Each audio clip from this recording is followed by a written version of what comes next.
Are you a parent? Do you understand the huge responsibility that comes with being a parent? These and many more we'll be discussing here on Relationship 360. I won't be doing this alone. I've got my guest here with me. His name is Barrister Olumide Kayode Omosebi. He's a legal practitioner and CEO Gnosis Help Initiative. Hi, Olumide. Good morning. Good morning. Good morning. It feels so good to do this again with you. Yes. All right, so over to you. Thank you very much. You're welcome.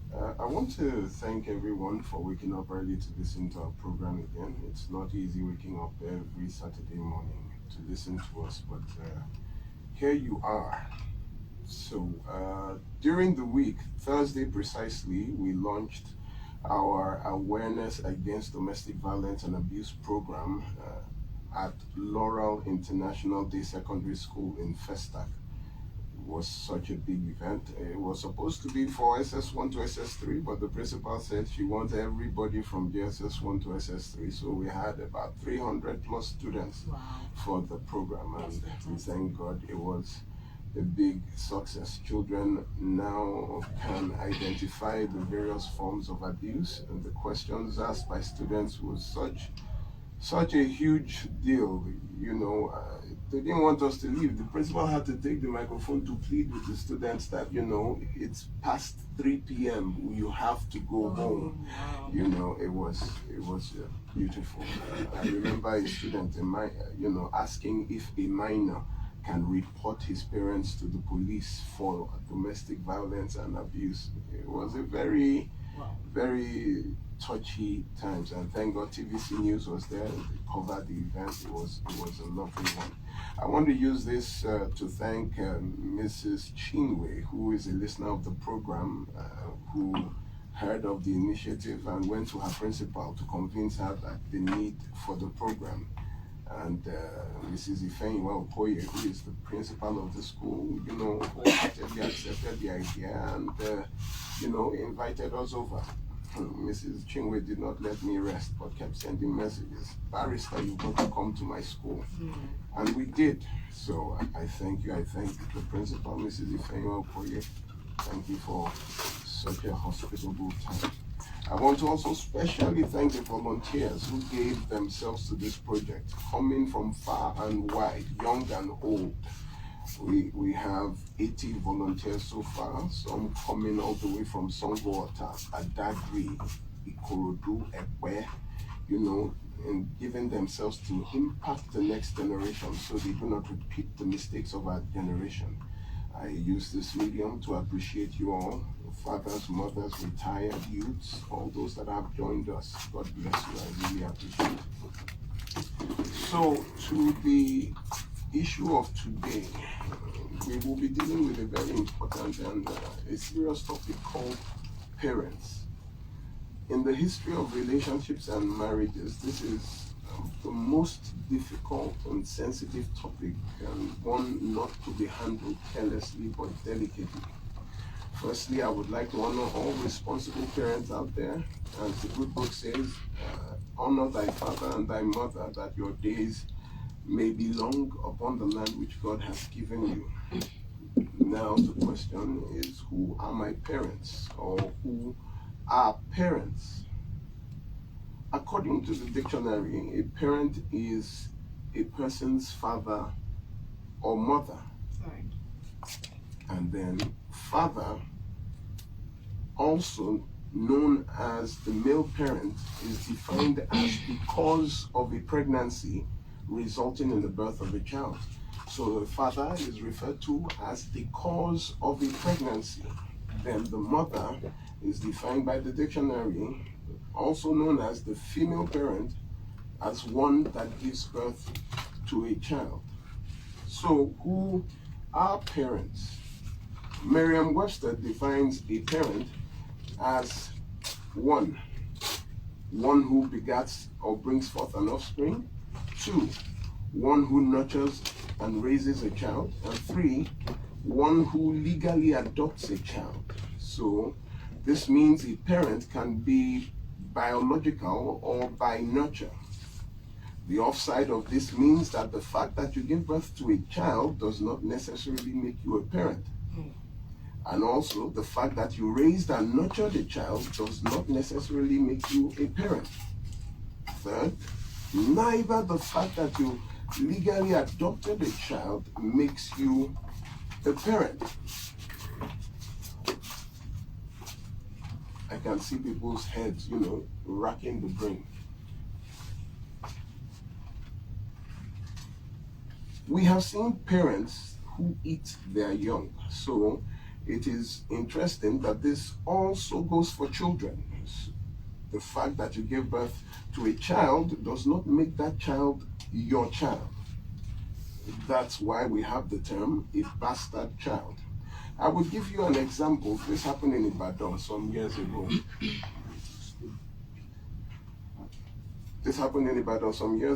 A landlady was old and alone in the house. She had this new tenant, a young man who, after some time, started noticing the landlady was rather ill and would go to her flat to spend some time to make sure she was fine. He would buy the drugs and he kept her company. He was a banker. So in the mornings while he was leaving, he would check on the landlady, and at night when he closes, he would also check on the landlady, spend a little time with her, and before he goes into his room to retire for the day. So he wondered why, he had to ask the landlady for her children, that where are the children, and he was surprised to find that one was in Ibadan with him and the others were in Lagos. And he asked her that, don't they know that you are ill? And since I've been here over a year, nobody has come to look for you. And she said, they are all busy, that is why. So, he took the phone numbers and called one or two of them, greeting them that he's a tenant and, he's been with Mama and he just wanted to know the children and asked when they will be coming to visit Mama so that he can meet them in person. The response was that they were busy and how things are, how things are. And one day he left and found out that Mama's window was not open in the morning. And when he came back at night, he noticed Mama's window was not open. So he kept knocking on the door. Nobody opened until, knowing Mama's routine, he broke down the door and found Mama was dead. So he rushed. He first took the corpse to the hospital. They said he was brought in dead. And then he took to the mortuary and called the children that this was what happened. After the burial of Mama, the lawyer sent a letter to this tenant and asked him to come. And reading Mama's will, Mama willed the property to her only surviving son, which was named that tenant. So in this case, you would say, who is Mama's son? Was it her biological children or the child that took care of her? Of course, the children took it to court, challenged the will, but the Mama had carefully documented all the things that this young tenant had done, the monies he had spent, the times he had spent with her, and she said he made her live a little longer. But the will was it was it was sacrosanct. It could not be challenged because it very documented in the diary of the lawyer, and that is how the tenant became a landlord, and Mama referred to him as the only surviving son that she had. We also know the story of Absalom in 2 Samuel 15 and 16, under the pretense of honoring a vow, plotted a coup to remove his father, got some soldiers together to kill his father, King David, who fled. So it is not every biological son that is a son, and in the same vein, it is not every biological parent that is a parent. In the same good book, we saw the king of Moab in 2 Kings who took his oldest son and sacrificed him as a burnt offering to win a battle. Last year, a 40-year-old man was arrested in Osun State for defiling his own daughter. And some years, we saw a woman who, this happened this year, arrested a lady in this same Lagos state who would give her 13-year-old daughter to men for money. So then, who is a parent? In the past 2 years, we took a tally of all our cases and found that 39% of failed marriages have been by parental interference, which means the cause of the breakdown of a marriage has been by the activities of the mothers and fathers-in-law. 9% by the father-in-law and 30% by the mother-in-law. Those are the cases that we have handled. Let me step back a little. Okay. Genesis 2:22 says, "Therefore shall a man leave his father and mother and hold fast to his wife, and the two shall become one flesh," not one spirit, but one flesh. You would see that the Bible insists more on the man leaving his father and mother and says nothing about the wife. Just says a man shall leave his father and mother and hold fast to his wife. Why was nothing mentioned about the wife? Very simple. Because women in all cultures have been trained from marriage to be submissive to their husband. And the women are naturally already at the time of marriage disconnected from the loins of her parents. That is why when they get married, they change their own name to the name of the man. They move from their own house to the house of the man. They move from their own state to the state of the man. So the woman already is pre-programmed to be free for the man to marry. The very important thing here is that a man should leave his father and mother to cleave to his wife. Why is the emphasis on man? Now, man is the dictator of culture and tradition. Almost every culture and tradition on earth has at its root a patriarch. That is the fathers, the founding fathers of the community who came together to institute that culture.